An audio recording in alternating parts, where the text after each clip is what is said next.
Et yo YouTube, j'espère que vous allez bien. Aujourd'hui on se retrouve pour une toute nouvelle vidéo sur le jeu de cartes à collectionner One Piece TCG. Aujourd'hui on se retrouve pour une nouvelle vidéo pour apprendre les bases du jeu. Pourquoi? Parce que tout simplement en ce moment en live sur mon Twitch Kelops, lien en description, et bien je fais énormément de One Piece TCG. On joue en ligne contre les adversaires et même de temps en temps on fait des matchs ensemble avec le chat, et beaucoup d'entre vous me demandent comment on joue au jeu, et donc c'est pour ça qu'aujourd'hui je suis là pour répondre à vos questions et vous expliquer les bases du jeu de cartes One Piece. Avant toute chose, il faut savoir qu'il y a plusieurs types de cartes dans le jeu de cartes One Piece Card Game. Il y a en tout premier lieu la carte leader, excusez-moi vous la voyez pas très bien. La carte leader, elle est la pièce maîtresse de votre deck parce que c'est elle qui va indiquer déjà la couleur de votre deck. Donc en gros là ici le deck jaune, mais aussi votre type de deck. Donc là comme par exemple c'est les pirates de Charlotte Linlin, mais il y a aussi la marine, etc., etc. Ensuite il y a les cartes stage, donc les cartes bleues. Ces cartes là vont influencer sur la partie. Et qui sont jouées le moins possible parce que généralement c'est des cartes qui vont arriver en fin de partie. Comme là par exemple ici, c'est le bateau de Charlotte Linlin. Ensuite, il y a les cartes événements. Les cartes événements, elles sont uniquement là pour pouvoir faire des effets sur vos personnages ou sur les personnages adverses. Elles vont pouvoir servir de counter si jamais vous recevez une attaque, ou de buff pour pouvoir attaquer les cartes adverses. Ensuite, il y a les cartes Dawn. Les cartes Dawn, elles vont servir à une chose qui est tout à fait très simple. Ces cartes-là, on va s'en servir pour pouvoir utiliser les cartes qu'on veut. Comme par exemple, cette carte-là, vous le voyez ici, il y a un petit 1. Ça veut dire qu'elle coûte 1, et pour pouvoir l'activer, il va falloir utiliser un Dawn pour permettre de l'activer. Et enfin, il y a la carte la plus basique, il y a la carte caractère. Donc là, ça c'est la carte qu'on va jouer pour pouvoir attaquer ou utiliser des effets, parce que certains caractères ont des effets plutôt intéressants que d'autres, et ils ont plus de pouvoir, etc., pour pouvoir attaquer l'adversaire et gagner la partie. Maintenant que vous connaissez tous les types de cartes du jeu One Piece Card Game, il va falloir maintenant s'intéresser aux zones. La zone à gauche, les cartes récompenses. Donc là par exemple, vous le voyez, ça se fait en début de partie. Là, j'ai mon leader, Charlotte Linlin. On le voit là, je ne sais pas si vous le voyez très bien, il y a un 5. Ce qui signifie que cette carte a 5 life cards. Les life cards, c'est quoi? Donc je vais en compter 5. 1, 2, 3, 4, 5. Et on va venir les mettre ici. Ok. Les 5 life cards sont là. Les life cards, c'est quoi? C'est lorsque on va recevoir une attaque sur notre leader qu'on ne peut pas défendre. Alors à ce moment-là, on va en piocher une. Et ça va être comme ça, ainsi de suite, tout au long de la partie. Et lorsque il nous en reste aucune et qu'on subit une attaque supplémentaire, alors à ce moment-là, nous avons perdu la partie. Et votre but à vous, c'est de faire la même chose avec les cartes adverses pour pouvoir gagner la partie. Ensuite, nous avons la zone caractère. C'est la zone où vous allez invoquer tous vos personnages pour pouvoir faire des effets et attaquer le leader adverse ou les caractères adverses pour pouvoir les battre. Ensuite du coup, la zone stage où vous allez mettre vos cartes bleues pour pouvoir faire des effets qui vont vous aider à gagner la partie. Donc ça c'est tout à fait très simple.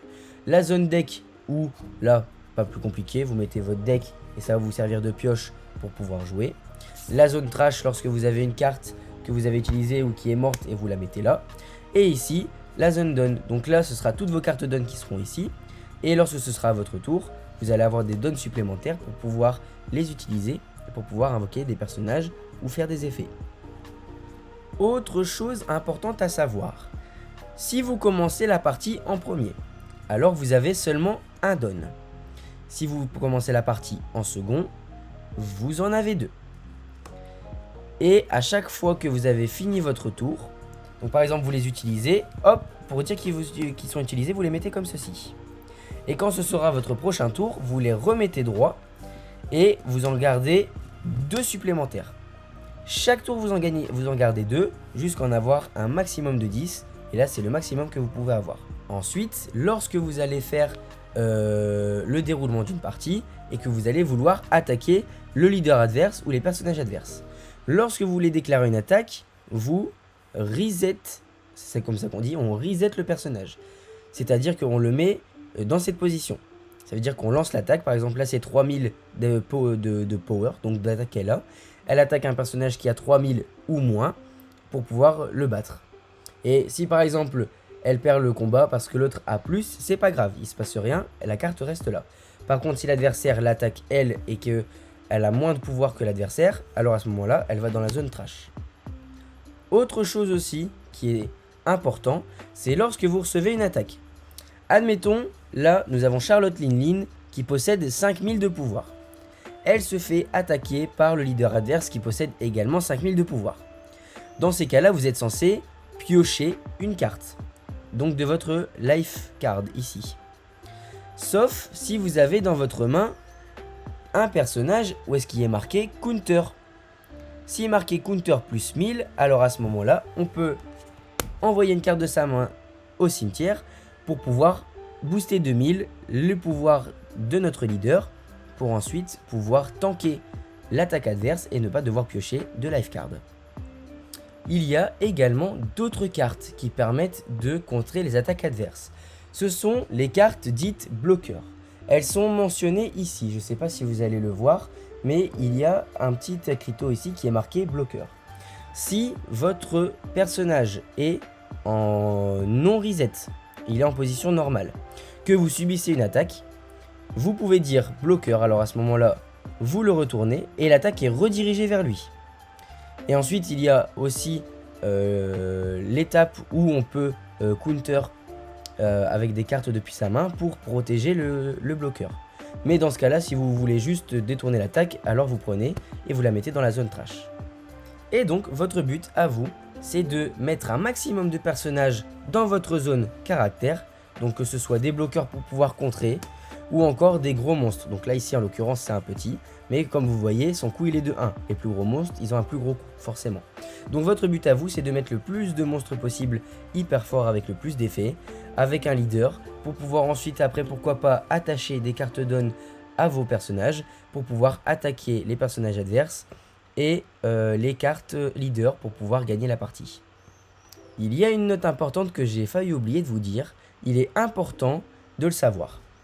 Il faut savoir que pour pouvoir attaquer les personnages adverses, je dis bien les personnages adverses et non le leader, il faut à tout prix que le personnage soit dans ce sens-là. Si le personnage il est dans ce sens-là, alors vous pouvez l'attaquer. Si par exemple, si par contre il est dans ce sens-là, alors on l'attaque pas et vous pouvez attaquer uniquement le leader.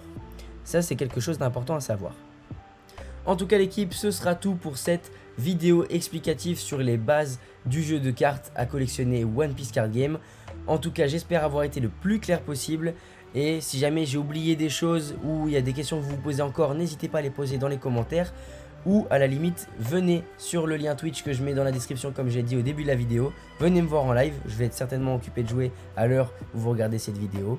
N'hésitez pas à poser des questions dans le chat, je vous y réponds et on pourra jouer pourquoi pas ensemble. En tout cas je vous dis à la prochaine pour une prochaine vidéo. Ciao bye bye.